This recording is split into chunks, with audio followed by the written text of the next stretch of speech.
All right, I'm back. So last night I was only recorded half of a game, and then the other half I did helped with Myungwon's commentary on KGS. So I didn't see a whole game there, so it's not really fair for me to do a recap. And then yesterday morning I was again watching Ben Lockhart and Jeremy Liu. So this is their next game. So let's get into it. So in this one, since this is last night's game, I did go ahead and upload it rather than try and remember it all because honestly, I've seen so many this week, it's kind of going by in a blur. This was a great game though. There was a lot of good opportunities to do some deep reading. This is the one that Jeremy managed to win.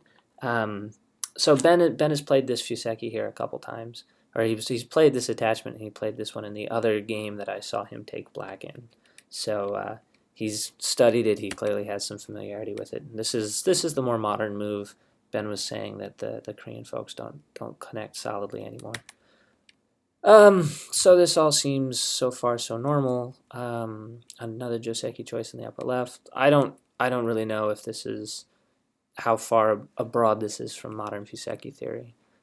This move seemed to come in for some commentary. It was a little bit maybe, I don't know, it didn't really seem to do as much as it should, but it did force black to do these. This is a nice little timing here. He's deciding this is a nice probe. If white connects on this side, black has more options in the corner, and if white captures on this side, then black can play here, and it's tricky for white to push out.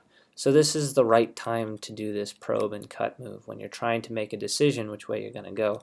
If he does it this way, then of course, if he picks one side first, then that AGA will no longer be there. So this is a nice little timing lesson. So again, Jeremy blocks on this side, which brings black out on this side. And this was a great move. This was a great shape point. If you look at a lot of the other shape points here, something like this doesn't go far enough. White might be happy surrounding or jumping out on this side. If you go this way, again, you're not going to connect, so black might be happy, or white might be happy to keep black constrained here. There is that AGI here that always exists, which is why if he can get this, he does have an ability to separate these stones. But the timing on that is always really interesting. So that's why this was such a great Haingma. It separates this half from this half, and because that AGI exists to separate these stones, it's a nice way to do it. Of course, it has a weak point, and so white immediately comes in at that weak point, which has a benefit of also aiming at the weak point back here. So black protects this knight's move, but that leaves this one open, which we'll come back to in a second. First, we make a couple exchanges here. This is a normal exchange and follow-up that can happen. Black's not really unhappy because he got the territory. White's not really unhappy because he manages to wrap up, this weak part. So then black does come through here and separate white, which means that it's sort of an open question what's going to happen here. White's playing here forces black to connect these two stones, otherwise they won't be connected. And this cut seemed like it really took Ben by surprise. It's an ugly move and a tricky cut, and it looks like you're not going to have a lot of liberties, but it actually works okay. These don't seem like there's a lot of options. Black could maybe have come around from this side, but that's not really, these guys are running, but they're not really running to do anything, right? So it's not super awesome, because if you have to run these guys, then white moves here will make it really difficult for this to live. So he sort of needs to keep this white group on the run, which is what we do here. In the meantime, each of these pushes, white is getting more and more liberties for any sort of eventual capturing race that might happen here. So the players, it was really funny. The players were both spending their faces were looking here, and their faces were looking here. And so Ben is reading this half, and Jeremy is reading this half, and then they'd switch, and then Ben would look over here, and then Jeremy would look over here. It was like watching a game of people watching ping pong. Their heads are going back and forth, back and forth. It was really, really interesting stuff. Anyway, so for all that though, after this, it's kind of not clear how black can keep this white group surrounded, which means black needs to, at some point, take ignore some move over here to come back. And this is that point where he then ignores to come back over here and make life. This move starts because it's sente against this group. And then this is an interesting point. If you're white here, I want you to think about what move you would play right now to keep black from attaching underneath. You want to play the move that gives black the fewest options to make eyes with this next group. So if you kick, for instance, then later the Hane and the Hane gives him a free Atari and starts building eye shape here, right? So, or maybe the peep, and then this is sente, and that gives him a free eye here. So you really want to think about what you do. Oh, that gives it away. Damn it. Anyway, now you know what he played. He played this one, which is it both prevents this attachment from doing anything, and it also maximally impacts the eye shape here of the black group.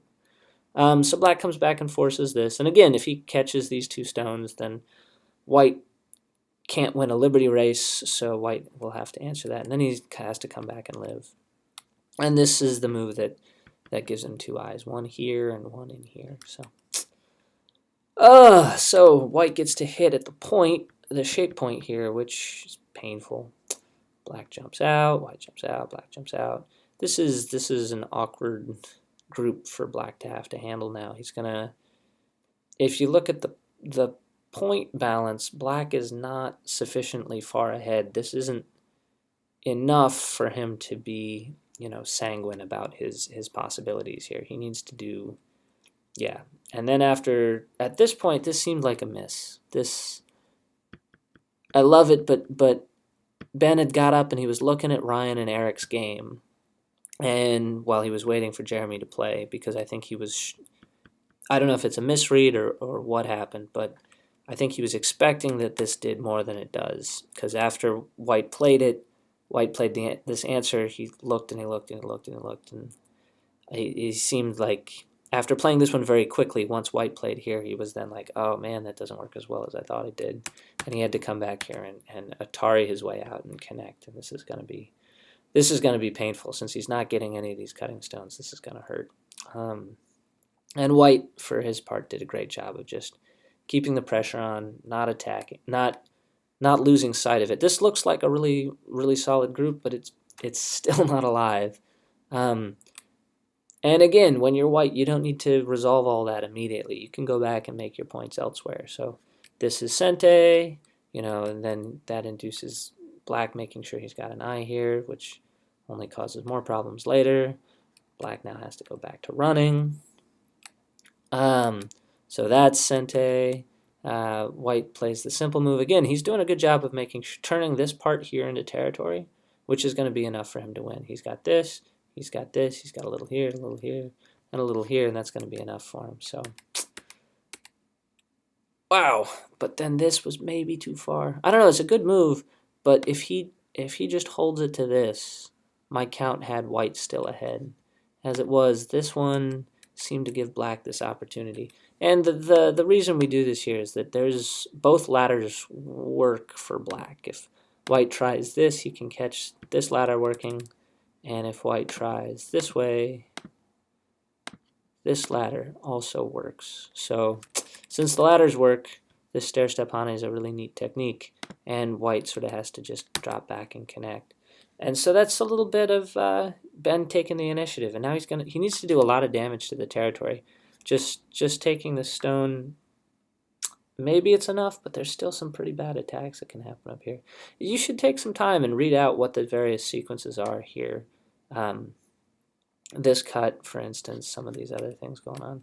Anyway, and so, yeah, this sequence doesn't gain black as much as he would need it to. And so this cut and jump for white leaves black in a bit of a tough spot. If you think black can do this, I encourage you to read the variations out closely. If you think that there's some liberty shortages here, again, I encourage you to read it all out closely. Because as it is, black needs the AGA around this cut to make a second eye for certain, to be assured of a second eye. And that's going to become important pretty soon. So again, after he plays here, he's still not actually alive. When white plays here, he can make a ko. after this AGA is resolved. So as a result, that means that the advantage that black had here kind of vanishes when white gets to move out with this stone. If these guys get swallowed up, then it's like this mistake never happened and black will still be behind. So he goes for broke, just swinging at this group here. And he has an interesting sequence. It doesn't look to me like this actually works for black. Like if white just connects, it looks like, or if white just cuts rather, white should be okay in this capturing race. That was my reading at the time, but white kind of chickened out. But then again, white can chicken out. With what Jeremy counted, he saw that he had enough, and this worked out fine for him. So he goes ahead and does that. This sequence, again, it's a squeeze. These black stones are not going to capture these two white stones, but they are just a squeeze. And then when this cut here makes it kind of all over, but the crying and the yelling. So black is going to try his last stand here. Unfortunately,